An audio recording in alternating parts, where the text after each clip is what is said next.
All right, so I think I'm just gonna go ahead and get started. So welcome to the Black Archive Safer Home virtual series. My name is Louis Berthan. I am the assistant archivist. And today I'm gonna be doing my segment, which is called Legacies, Profiles in Greatness. And today we are gonna be talking about Joseph Caleb. So hi, it's Lynn. Hi, Oscar JB1. This is a photo of Joseph Caleb. So let's get started, all right?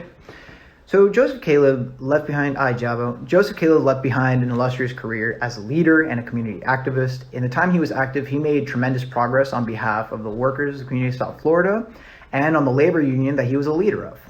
He was a leader of the Laborers International Union of North America, Local 478. So let's get started.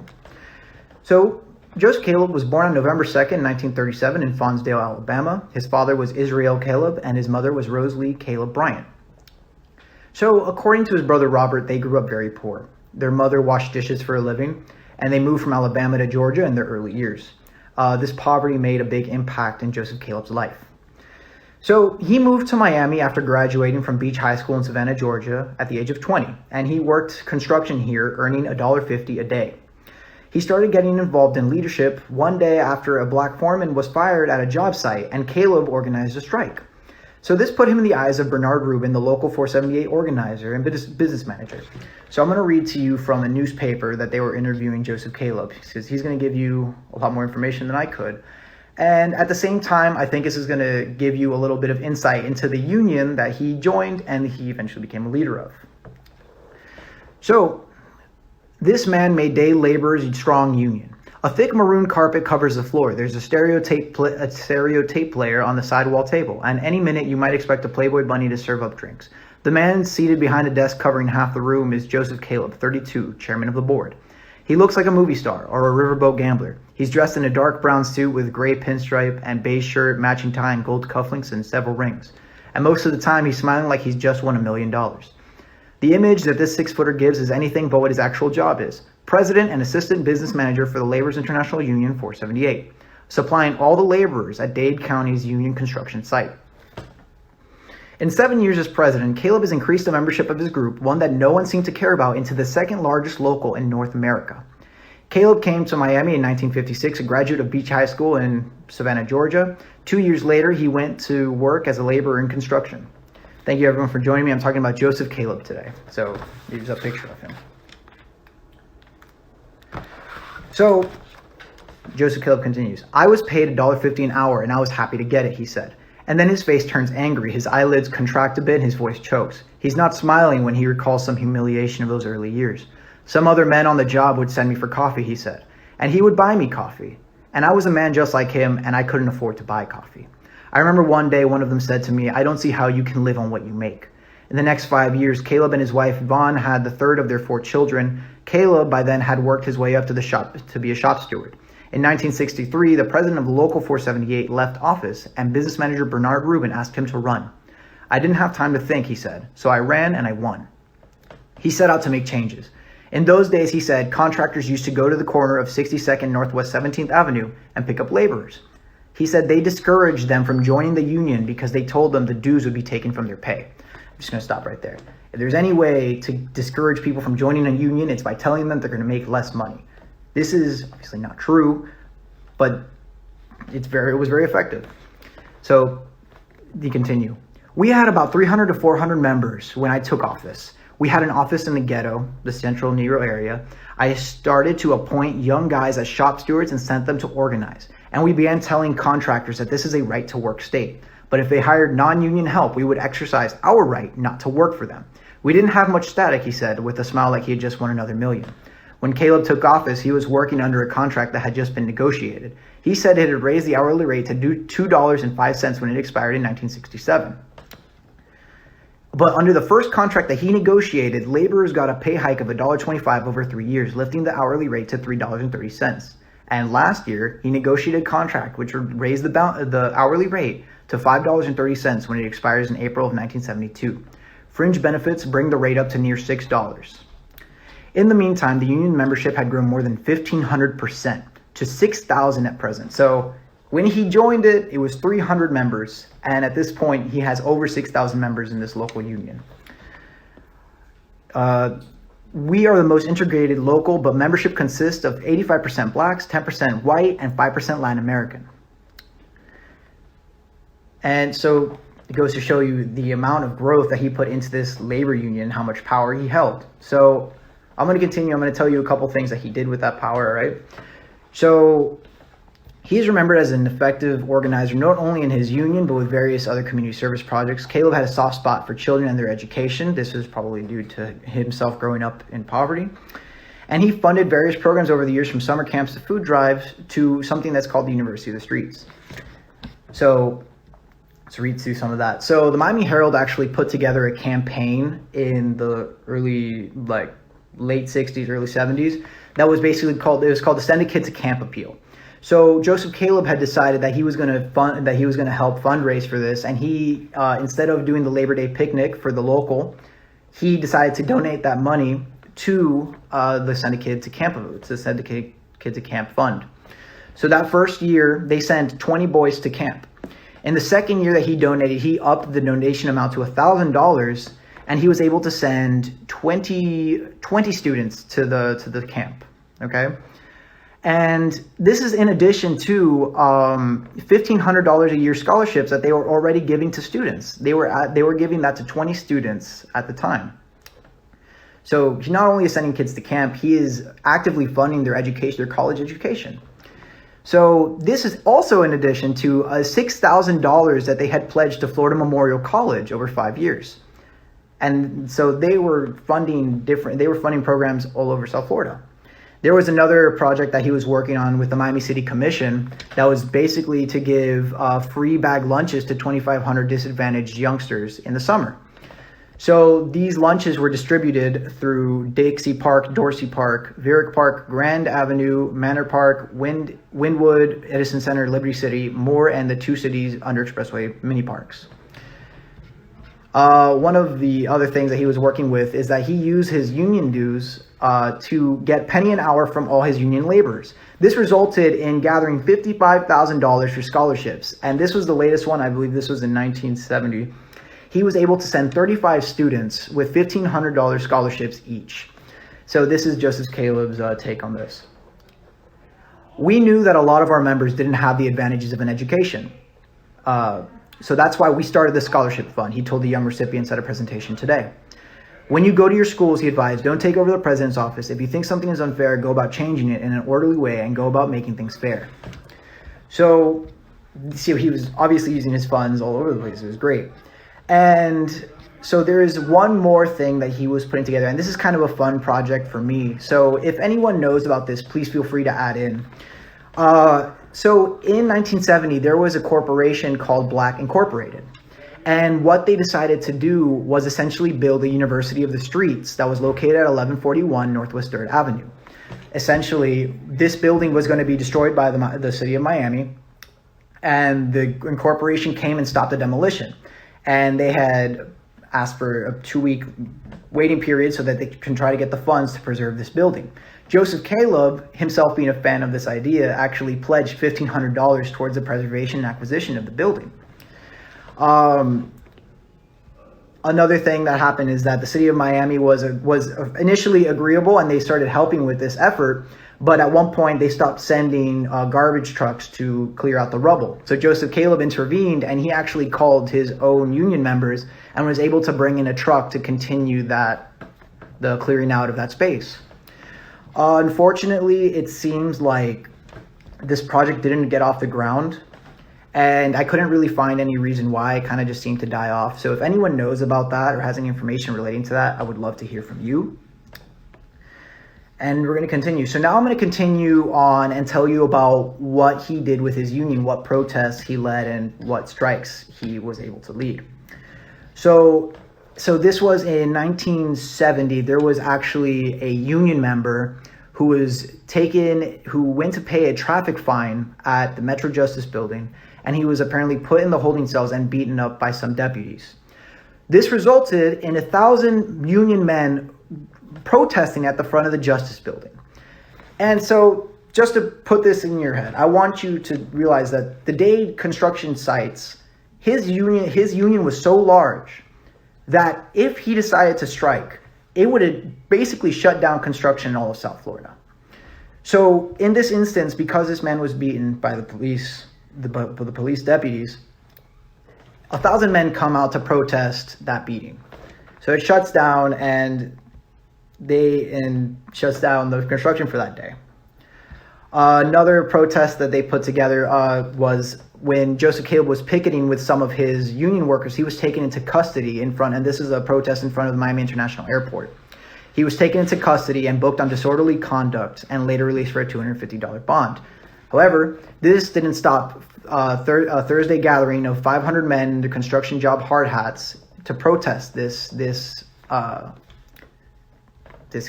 taking Joseph Caleb into custody. And there is one more article that I want to read to you, which is called Black Plan, Pool Funds, and Build. About 50 black contractors began conferences today for the purpose of pooling their resources in order to get contracts to help build housing for low-income groups. The name of the game is not Black Power, but Green Power, said T. Willard Fair, Executive Director of the Greater Miami Urban League. And Joseph Caleb, President of Local 478, added, "We're not here to sit down and talk about how black and beautiful we are. The dollar is the name of the game. You can be black and the most beautiful man in town, and 25 cents will get you a bus ride downtown." So this is essentially talking about the housing situation in Miami in the 70s. You had the I-95 coming out and clearing out great swaths of the Overtown area, pushing people north towards Liberty City and Brownsville. So this kind of leads into the next part we were talking about. And so in 1971, he became a proponent for the Model City movement.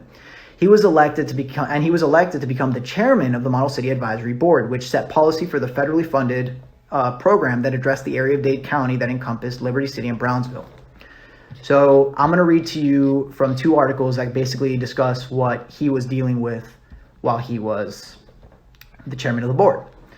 So what was going on at that point was that this Model City Advisory Board had been working together for many years to put together a community center at Northwest 54th and 22nd Avenue. The city of Miami was, obviously this building hadn't been built, it was still in the planning stages. The city of Miami had purchased a complex that was known as Shell City. It was a grocery store that had been vacated because of declining business. The city of Miami bought that building and they wanted to move the Model City government in there. Joseph Caleb, and I'm going to read for you from two different articles about what he said about this. The entire community thinks it will be just a matter of time before they will see a new, beautiful building representing a new way of life for them. And I'll continue. "We don't want to get involved with Shell City," said Joseph Caleb. "If they get us over there, we won't ever get away." And so the problem with the Shell City complex, other than it being old already at this point, was that it was on the fringes of what was the Model City area. This new community center that they were trying to build at Northwest 54th and 22nd Avenue was in the center. So by the city of Miami government trying to push them towards Shell City, the thing is, I really have to commend Joseph Caleb for this. I can't imagine how much pressure he was facing as the chairman, because if this was immediately available, I'm sure they had people breathing down his neck telling him, just take it. Like, we can take whatever we can get. Like, they're still going to build it. And he had that vision to be like, listen, if we do take this government center that we've been planning, probably won't get built. And he was probably right about that. So they denied moving into that Shell City location. All right. So let's continue here. So in 1970, Joseph Caleb was actually elected. Well, he was actually voted as the outstanding citizen for Dade County for 1970 by the Dade Better Government League. He was cited for his outstanding contributions to his community in the field of race relations, along with humanitarian efforts regarding ghetto youth and strong leadership in Dade County. Caleb will be honored at a banquet sponsored by a league at the Everglades Hotel on September 23rd at 7 p.m. The featured speaker at the event is going to be Senator Birch Bay, who is seeking the 1972 presidential nomination. And this actually leads us into this next part. So like I had said, Joseph Caleb was the leader of the second largest union in North America. So he was a man who had considerable power. And so this senator of Maine, Edmund Muskie, actually came to Joseph Caleb and asked for his endorsement for the presidential nomination. Caleb said about Muskie that he is the only candidate who can beat President Nixon. The nation needs new leadership, new directions, and new priorities. Another award that he had won is that in 1970, he had been awarded by the Urban League of Greater Miami for its annual award for intergroup relations. And so, unfortunately, this is kind of where our story comes to an end. Because Joseph Caleb was... Miss Brandon, I knew you would come through for me. I would love to hear about that. It's something we should definitely talk about, and you should give some details here, because I found a lot of newspaper articles about some of his activities, but I wasn't able to find too much else. So if you would want to share, I would love to hear from you. But Joseph Caleb was assassinated on February 6th of 1972 at the young age of 33. He was shot outside an apartment complex after he dropped off his friend. And this murder has not been solved till this day. So I'm going to read to you from a couple of newspaper articles that kind of detail what had happened. And this part of the segment today, it might lead itself to a little bit more speculation just because of the lack of details. I'm going to try and stay away from the speculation, but I'm going to tell you what I know for a fact. So when they found Caleb, the police, he had been shot 7 times at close range with a medium caliber weapon. And the police at the time had decided that this was not a robbery, because on his person, he was known for carrying large sums of money, and on his body, they still found $700 in cash.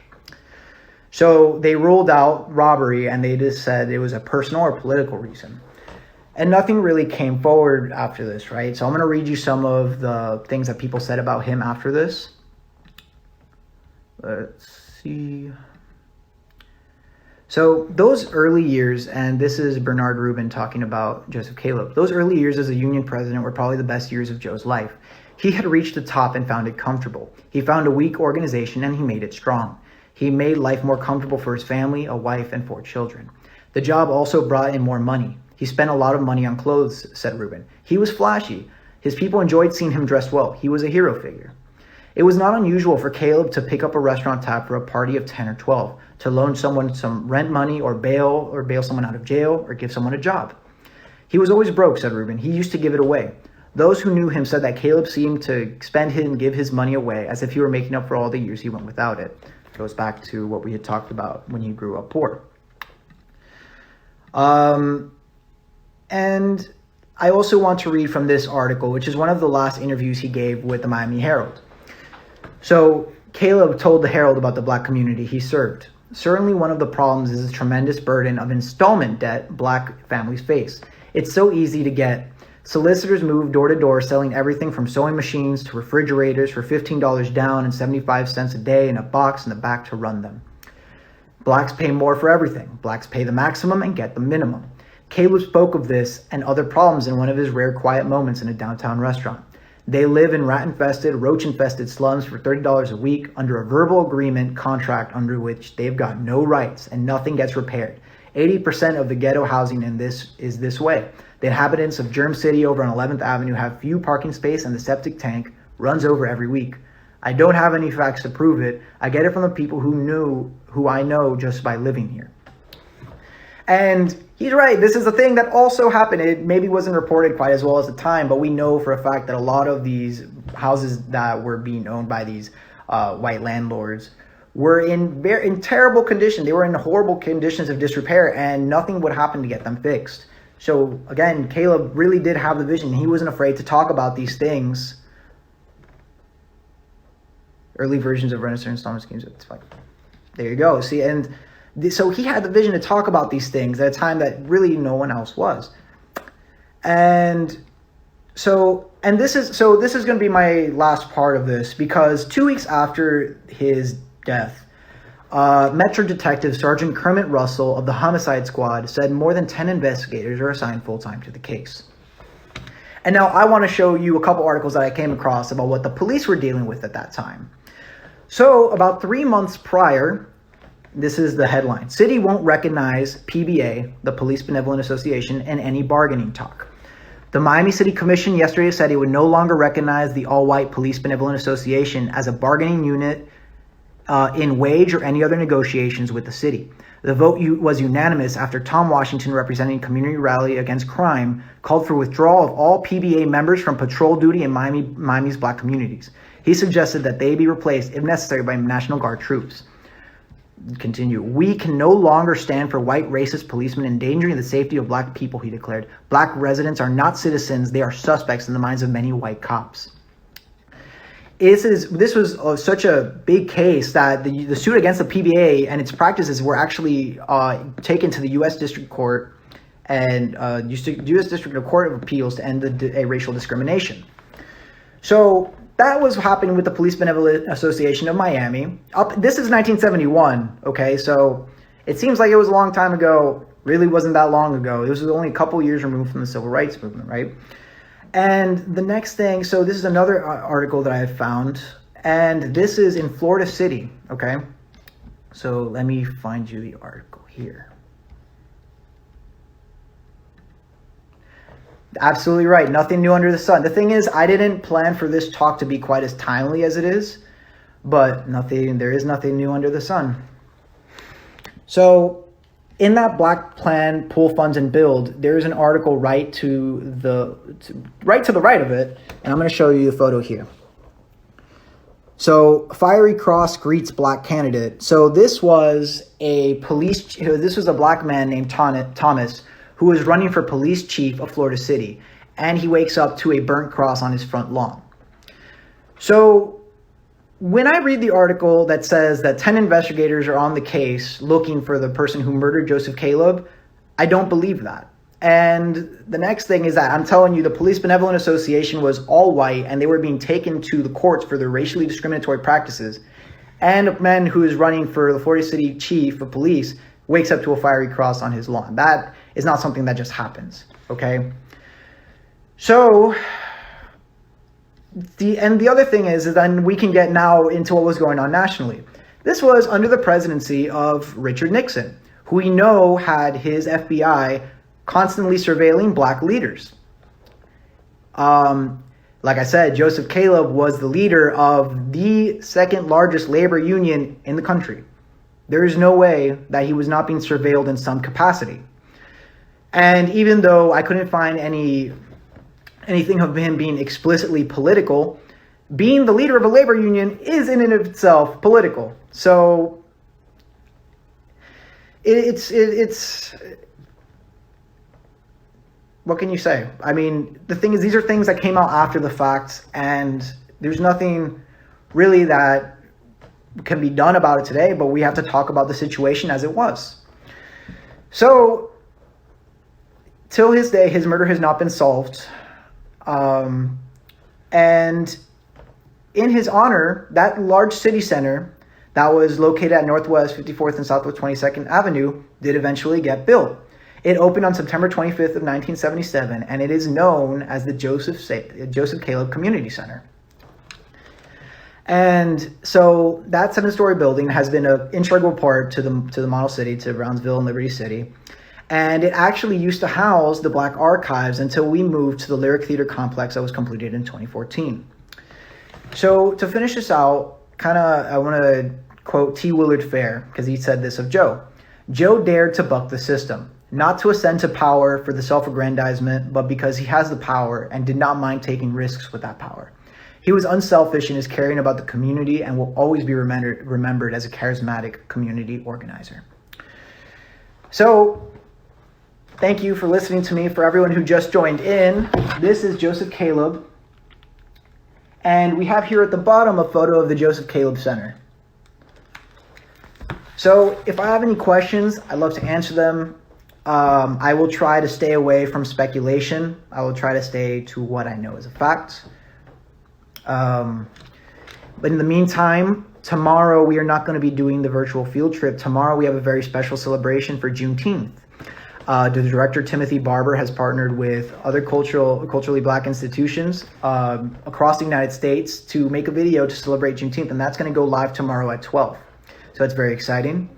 Tomorrow night, we have the Lyric Live from the Living Room edition with cello and DJ H2, and believe that they're going to be competing for some money. So if you have a talent, you want to win, head on to that. That's at our Lyric Theater MIA handle. And Saturday at 11 a.m., we have Story Time in Color with Camila Pritchett. So thank you for joining me today. The New Deal plan of making government accessible. Yes, we have the great photos of Joseph Caleb in the archives. Also, yes, and if you want to see that video that I was just talking about, the Juneteenth celebration, that is at blackfreedom.org. So thank you, Mr. Barber, for posting that. And that pretty much covers me for today. If I have any questions, I love to answer them. And if not, again, just stay safe. Coronavirus is real, like I said at the beginning. We're spiking here in Florida, so stay safe. Do follow the rules. Wear your mask everywhere. And yes, so thank you, everybody. Thank you for listening to me. I appreciate you all for joining me again for another week. Stay safe. I will see you next week. Thank you very much.